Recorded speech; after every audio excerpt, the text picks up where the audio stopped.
Hi guys, me again. I'm Blythe, Education Officer at Dundonald Castle. Today I want to start a series of videos which will walk us through the various incarnations of life on Castle Hill in Dundonald.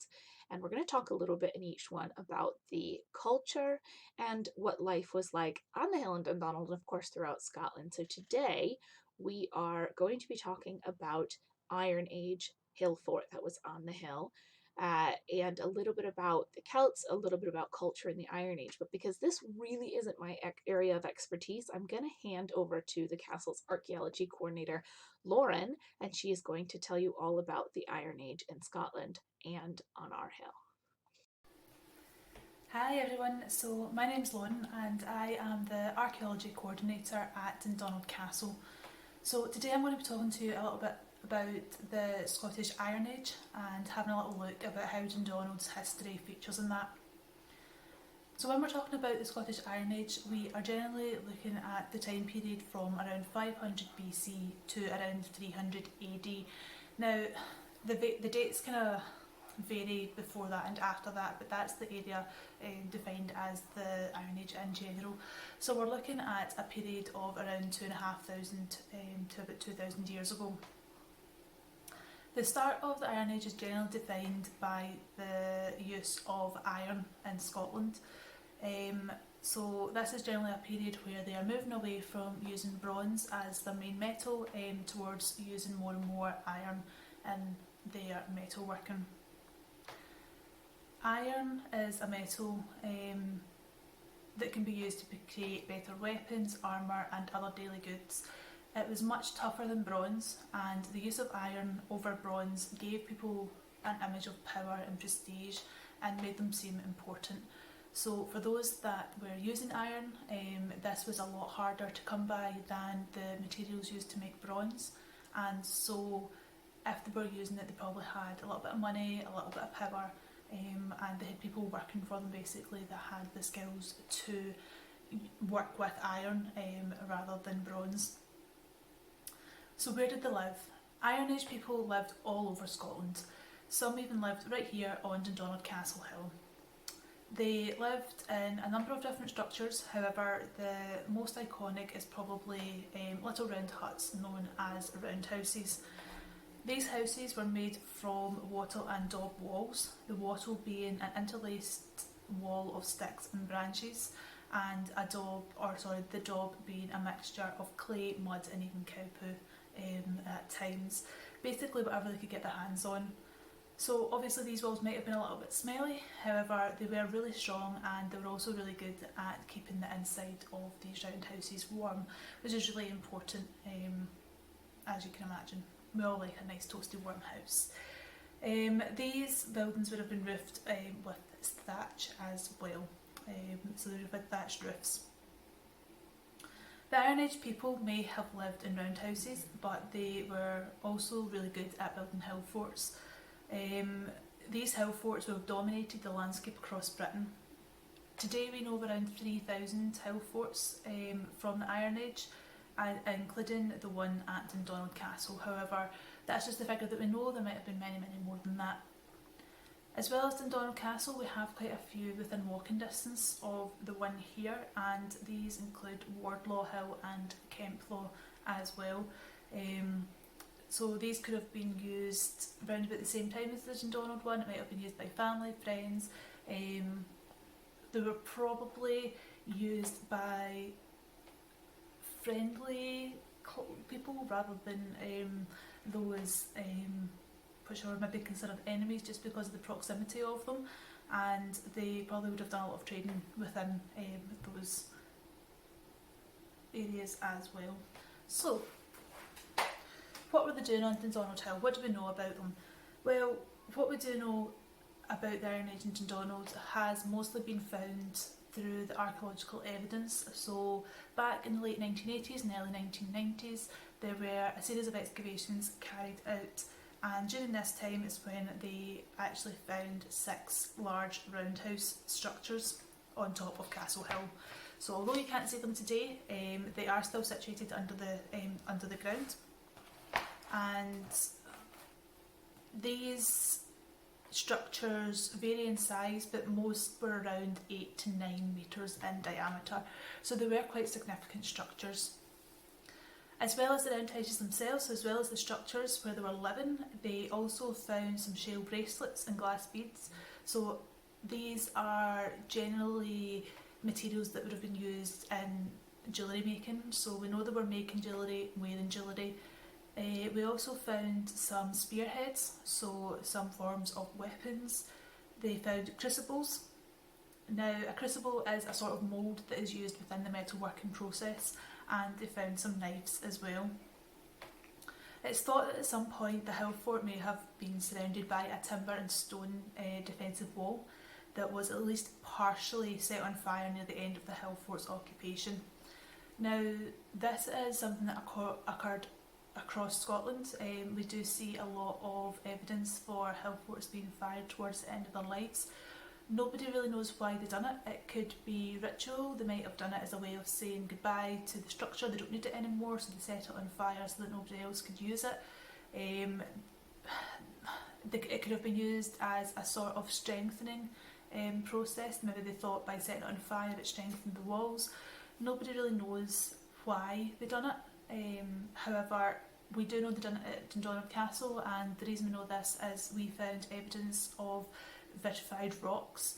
So vitrification is a process in which stones are heated to such a high temperature that they actually melt, and when they do this they tend to form little bubbles on the surface of the stone, and it looks very glass-like as well.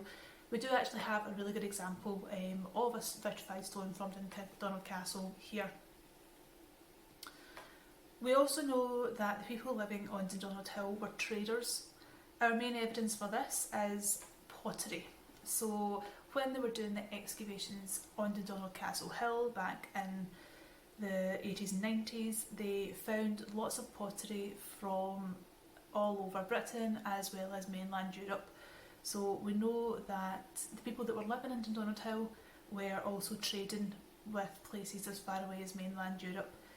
That in itself is quite a feat because they would have had very basic methods of transport, so boat, horses, and things like that. So the fact that they were trading from so far away is quite impressive. So the reason we know that this pottery came from mainland Europe and elsewhere in Britain is its style. So depending on what pottery is made out of, so maybe the types of clay that it's made out of, sometimes it's the inclusions within the clay itself that can help us tell where something was made, but most of the time it was actually just the decoration. So the style and decoration of these bits of pottery can lead us to where it actually originated from. Throughout the Iron Age Scotland we have quite a few iconic features of settlement. These included hill forts and roundhouses, so we've kind of touched on these briefly already, but also crannogs and brochs. So just to give you a quick introduction to these, crannogs are really similar to roundhouses, except that they're built on stilts and they are in the water. There are some really good examples of reconstructions of crannogs, especially the one at the Scottish Crannog Centre on Loch Tay. This is an exceptional piece of experimental archaeology in which they used the archaeology to help them build a reconstruction of a crannog based on evidence they found actually on Loch Tay. It's definitely worth checking out if you do have an interest in this period. Brochs were another feature of the Iron Age Scotland, and although these structures are generally found in the north, again they were really dominating within the landscape. These would have been massive, large tower-like buildings, and they're made of stone. There are lots and lots of different sites up in the north of Scotland that have evidence for broch structures in them. Again, not a lot about them is known. We really rarely find any that are still too much intact that we can glean a lot of information from. However, again, if you are really interested in looking into this a little bit more, there's a fantastic project been set up called the Caithness Broch Project, and it's definitely worth looking into them if you are interested in brochs in Scotland. Another large feature of Iron Age Scotland is art and weaponry. So the Iron Age peoples of Scotland had the ability to create some really beautiful examples of metalwork and weapons. Now, some of the people living in Scotland at this time can be referred to as Celts or Picts, so that's something you might be a little bit more familiar with. However, whatever they were called, they were very, very good at working with metal. These items would have taken a really long time to make, and they would have needed a lot of really precise expertise and artistic flair, I suppose, in order to make them. These pieces are often incorporated with a mix of animals and intricate knotted designs and other really intricate designs as well into the work. They also wore jewellery. We know this because they were making jewellery, so they wouldn't be making it if they weren't going to if they weren't going to be wearing it. So they wore jewellery including torques, which is a sort of neck bangle, I suppose. Bangles, bracelets, necklaces, earrings and brooches. So we know that these people were really, really good at working with metal. However, their jewellery and other items were sometimes made out of other materials, and these materials included bone, antler and glass as well. Most of what we know about the Iron Age people, especially when it comes to things like jewellery and weaponry, tends to come from grave goods. So grave goods are items that were buried with the people that they belonged to, or maybe they were buried with them as a sign of status. Grave goods are really important, and they can help archaeologists understand a lot more about how people lived in the past. So depending on what a person has been buried with, tends to tell us a little bit more about what that person did on a daily basis, or it tells us how important this person was. Now, although grave goods are really important to archaeologists, they do make it a little bit more difficult to see what life was like for the ordinary person. People that are buried with grave goods tend to be those of a higher status within society. So they were the people that could afford to buy these items or have these items made for them. So it's not really telling us a lot more about the people on the ground every day, like you and me, but it's still really interesting to find out about it. So I've given you a really, really quick introduction into Iron Age Scotland and told you a little bit about Dundonald's history. However, if you want to find out more, you can get in touch with us. You can contact Blythe, who is our education coordinator. She can be contacted at education@dundonaldcastle.org.uk, or you can contact myself at archaeology@dundonaldcastle.org.uk, and you can ask us absolutely anything about the history of Dundonald, or we can try and give you a little bit more information about anything we've been discussing today in these videos. Just to give you a little bit of further reading, should you wish to do so, I would definitely check out the Iron Age collections at the National Museum of Scotland. And also the Hinterian in Glasgow. They both have really extensive collections of Iron Age material that is definitely worth checking out if you do have an interest in this time period. That's all from me today. I'm going to pass you back over to Blythe and wish you all the very best. Hi again. Thanks everybody so much for watching. Special thanks to Lauren for putting that together for us. And as always with our videos, I'll include some links down below to some of the sites that Lauren had talked about if you're interested in learning any more about this.